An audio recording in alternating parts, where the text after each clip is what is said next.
Good afternoon, our esteemed listeners. You're welcome to another impactful edition of Caring Heart, your dedicated disability talk show on Armed Forces Radio 107.7 FM.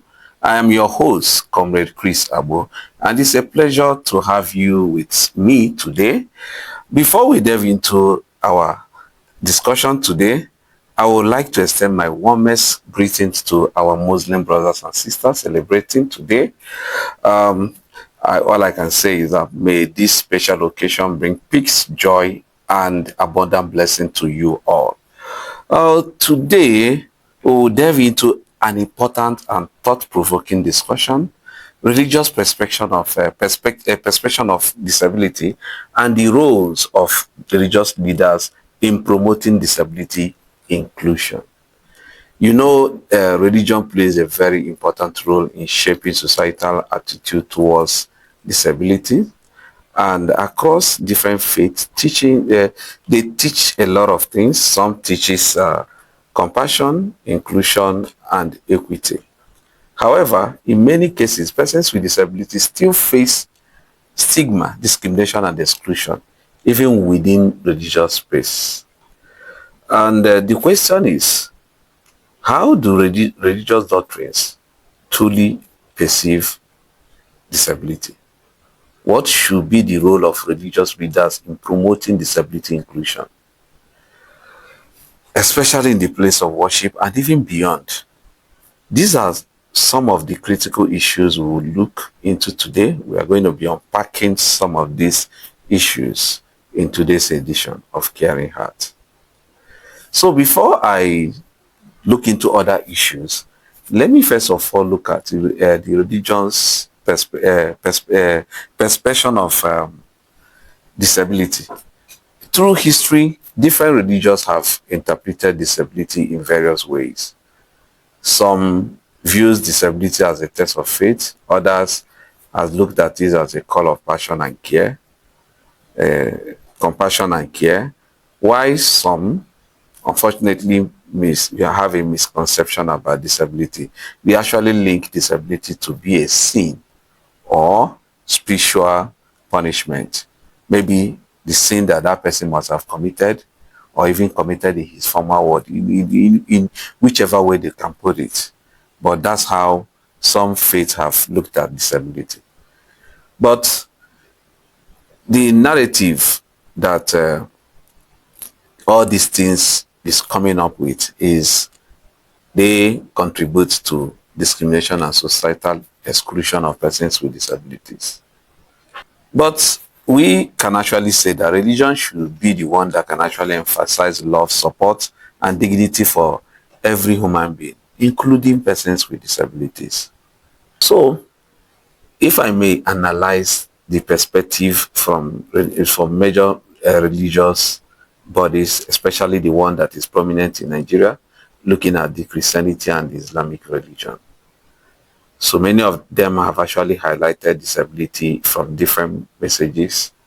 So, and if you can look into some of the messages that the way they have looked at disability, why this particular issue is very important is that religion, especially religious leaders, have a lot of influence in shaping societal attitude towards persons with disabilities.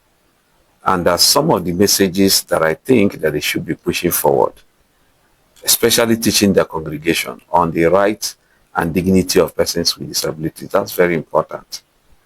Also encouraging accessibility within the worship places, because today we can actually look at some of the worship centers across Nigeria. You can find that a lot of them are not really accessible for persons with disabilities. They also need to enhance communication method within their place of worship, whereby there should be sign language interpretation. And even when some of these preachers are preaching, they need to put it in a way, describe everything so that the blind persons can also follow. That's also very important. Again, they need to actually promote equal participation in most of the religious activities and even in leadership roles, because a lot of persons with disabilities have not been enjoying leadership roles. Like, for example, if you see someone with disability being maybe the preacher himself, in Nigeria, for example, nobody will want to go to that church or have or even that mosque because of maybe a person with disability is the imam, or a person with disability is the pastor. People will not want to go there because of the societal perception about persons with disabilities. But we can all remember, most of us who are on the social media can remember one Nick from Australia. And Nick is actually someone that don't even have hands and legs. And he's a preacher. And he can see the congregation. So it's doable. It's just because of the way we have perceived persons with disabilities. That's why we think that persons with disabilities cannot assume leadership positions within our churches and our mosque.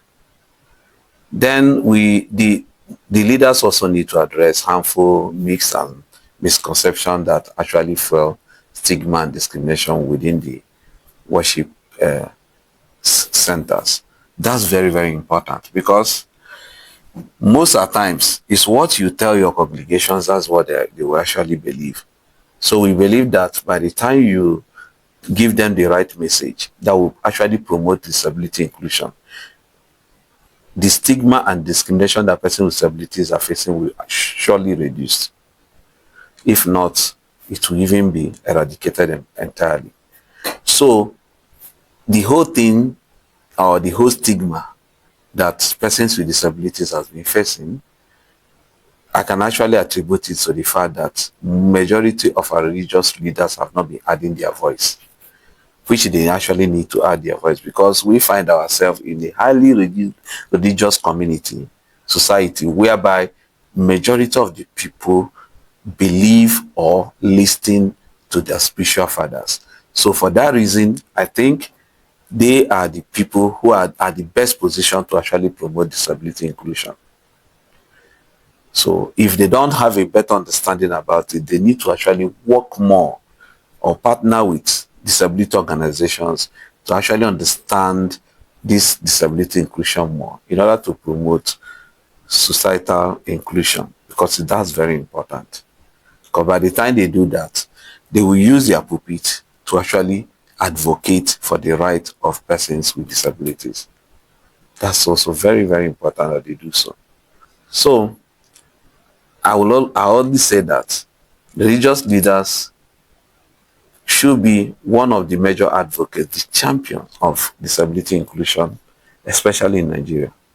Because by the time they are using their pulpit, share insights on how they will use their institution to promote inclusion and also support persons with disabilities.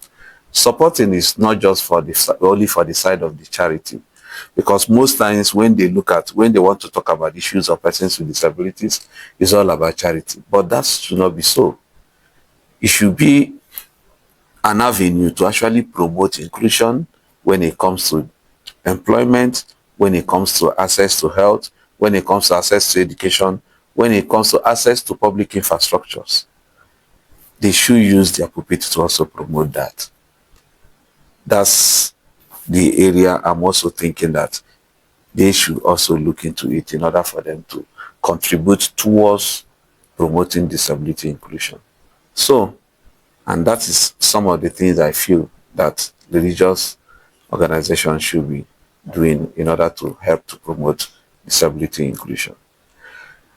I will go on a very short break, and when I come back, I will also open the phone lines for you to be part of this discussion, because our program is always audience participatory. You can be part of it to make your own contribution on how best we can work with several religious organizations in order to promote disability inclusion in Nigeria.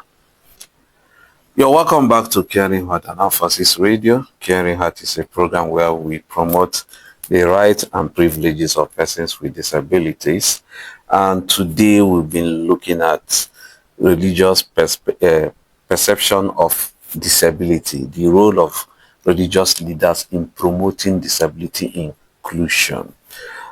Before the break, we have actually pointed at areas that we think that religious leaders need to add their voice in order to promote disability inclusion.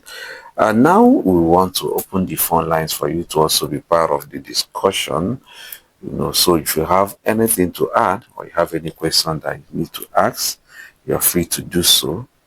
So we have actually looked into some of the areas that we pointed out, and we say that it's proper that they join the advocacy by using their platforms to actually promote disability inclusion, talking to their congregation, changing their mindset about disability, because we believe that the position where they find themselves, they have a lot of influence on their congregation, and by the time they use their platform to promote disability, it will go a long way for us to have a more inclusive society. So you can call us on 070 72 42 62 58, 070 72 42 62 58. Let me repeat it: 070 72 42 62 58. So you can call us to make your own contribution to what we are discussing. So as I'm waiting for the calls to come in, so I can actually say that the way that most of our religions look at the issues of disability, or the way they perceive disability, most times they look at it from this angle of all that persons with disabilities actually need is for them to be, maybe miracles to be performed for them to get better, or when you have a disability, is now an avenue for you to actually test your ability to pray for you to actually get better, or your people, ability for them to actually pray for you to get better. So these are some of the ways that they look at it, and the only support that you need at that point in time is either prayer, or in a situation like that, you also be offered some charity. I am not saying that those things are bad. They are not bad. They are okay. But also, all the same, it's also very important for us to see that there's some kind of disability that one will have, that all you need to do is to now give that person the kind of support that the person may need in order to exist within the society, in order for the person to also continue to carry out that person's activity within the society. So again, the other misconception that has to do with looking at disability as being a result of a sin or a cause, it has actually contributed to discrimination and exclusion that a lot of persons with disabilities are facing. So, and that has actually made so many persons, families that have their children or their relations who have disabilities, to continue to run from one pillar to one post in order for them to actually seek miracles on how that person can get back to that person's faith.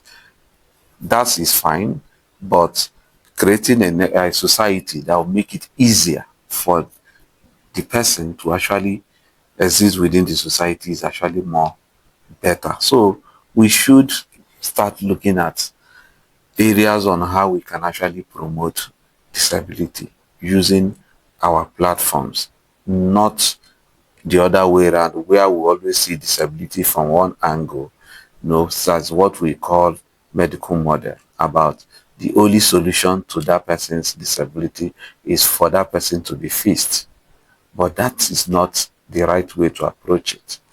So when you go out even to Europe, America, you see them, they have a whole community that is well designed in a way that makes it easy for anyone to actually move around within that society, for that person to be able to get a job, because even where the person will go for his work, or even his means of going to work is also very accessible. They have accessible buses, they have the road that is very accessible, and they also have buildings that is very accessible. So these are some of the things that we should be promoting. So I'm bringing on religious leaders today because I know that Nigeria, being a highly religious society, religious leaders will play a very huge role in order for them to actually promote disability inclusion, or for us to actually achieve a society whereby everybody should be included. Because by the time they use their position to continue to promote disability inclusion, a lot will happen.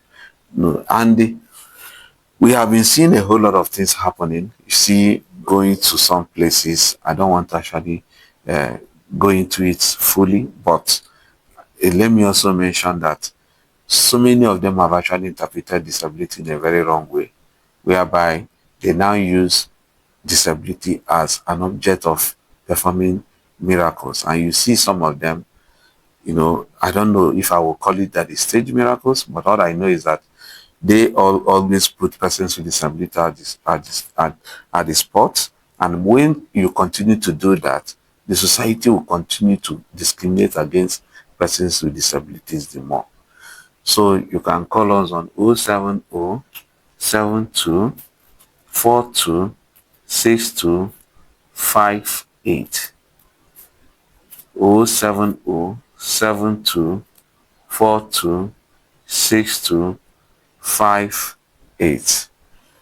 So please just call us so that we can actually discuss, for us to have a better understanding on what the issues are. So if you have any question to ask, you're free to do so. If you have any contribution to make, you're also free to do so. Hello, your name and where you're calling from? Hello? Wow, we lost the caller. Can call us on 070 72 42 62 58. 070 72 42 62 58. So we're still expecting your calls to be part of this discussion. Wow. Now what is wrong with the calls today? Network. So you can call us on 070 72 42 62 58. So it's also very important that we also know that educating the congregations, if you find it difficult to know how you go about it, work with some organizations or persons with disabilities who are very knowledgeable about the issues. Give them platforms within your church or your mosque for them to come and speak directly to your congregations, for them to have a better understanding, because right now they have laws, and they also have several policies on disability. And they say the ignorance of the law is not an excuse. A lot of the law of Nigeria that they call discrimination against persons with disabilities prohibition act of 2018. Hello? The network is actually bad. So discrimination act of 2018 is a law enacted by the National Assembly and also assented by the former President Muhammad Buhari, and is binding on every Nigerian. So people need to have a better understanding of this particular law in order for them to know that if they don't do the right thing to actually include persons with disabilities, the law can actually catch up on them. So again, it's also very important that you also know that your place of worship that is not really accessible for persons with disabilities, when your place of worship is not accessible, you are actually running foul of the law. The law can actually catch up with you, because whether it's mosque or whether it's church, is actually a public place where anybody is free to walk in at any time. And it must be made accessible for persons with disabilities. That's what the law says, because the law said every public place should be made accessible for persons with disabilities. So if your mosque or your church is not really accessible, you are already violating the law. So it's also very important. And again, if any action or your inaction is towards discriminating against any person with, or violating the right of a person with disability, the right and dignity of any person with disability, you have also run foul of the law. So your teachings, you have to be very careful, both your teachings and your attitude, or the way you treat people within your church or your mosque. Once is towards violating that particular person's right. It may be a child with a disability, but if you maltreat that child, you are already going against the law, and you can be held responsible for that. So these are some of the things that we should understand. Again, we need to also, within our churches or our mosques, set up groups that should be targeted towards support and educating other congregations on the rights of persons with disabilities. Just like maybe, for example, setting a disability desk within your church or within your mosque that will continue to interact with other organizations of persons with disabilities, in order for you to now have a better understanding of issues of persons with disabilities, and again, what is expected of you within your churches and your mosque. So it's also very important that you do so. So I am being told that my time is gone. So this is where I'm going to be ending it. So I also want to apologize to all those who tried to get our calls. The phone line continued to buzz, but we couldn't pick any of the calls because of the network issue. It's not of our making, but it's maybe because of the network providers. So listeners, so what I will say is that once you're religious leaders, please and please promote inclusion. Knows that persons with disabilities have a need, and please try as much as you can in order to create a situation that will make life more easy for them, and also to include them in whatever you're doing within your churches and your mosque. So let's continue to work together in building a society where persons with disabilities are fully included, respected, and valued. So thank you for tuning in to Caring Hearts. Until next time, stay informed and stay empowered and stay inclusive. I am Comrade Chris Abu, your host. Bye for now.